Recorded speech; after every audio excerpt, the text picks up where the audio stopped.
Diana, kelas manajemen 18F, NPM 184111172. Di sini saya akan menjelaskan mengenai aktivitas dalam sumber daya manusia dari analisis jabatan hingga pemutusan hubungan kerja. Langsung saja ke yang pertama, yaitu analisis jabatan. Analisis jabatan adalah proses pengumpulan, penilaian, dan penyusunan secara sistematis mengenai tugas-tugas dalam organisasi yang berhubungan dengan suatu jabatan dan berfungsi untuk mengetahui pekerjaan apa yang harus dilakukan, mengapa pekerjaan tersebut harus dilakukan, dan perusahaan juga perlu menentukan persyaratan untuk menduduki jabatan tersebut. Selanjutnya, yang kedua yaitu perencanaan tenaga kerja. Biasanya dilakukan untuk memperkirakan kebutuhan tenaga kerja yang diperlukan perusahaan sesuai dengan bidang dan keahliannya. Lalu yang ketiga yaitu pengadaan karyawan, penarikan dan seleksi.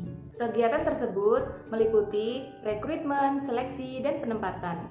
Proses rekrutmen dilakukan untuk mencari calon yang sesuai dengan kebutuhan perusahaan. Lalu ke proses penarikan. Setelah itu dilakukan penempatan. Kegiatan ini dilakukan untuk pencocokan antara pekerja dengan pekerjaan yang akan diterimanya. Yang keempat yaitu pelatihan dan pengembangan. Proses pelatihan dan pengembangan dilakukan untuk meningkatkan pengetahuan dan keterampilan pekerja agar mampu menghadapi persaingan dan perubahan. Lalu yang kelima yaitu kebijakan kompensasi. Kompensasi diberikan untuk mempertahankan pekerja yang profesional dan berkualitas. Kompensasi tersebut juga diberikan sesuai dengan kinerja karyawan, dapat berupa gaji, kesehatan, insentif, atau naik jabatan. Selanjutnya yang keenam yaitu perencanaan karir. Perencanaan karir merupakan perjalanan seseorang selama berada di perusahaan. Biasanya karir seseorang dapat ditentukan oleh mereka sendiri sesuai dengan kinerja dan prestasi.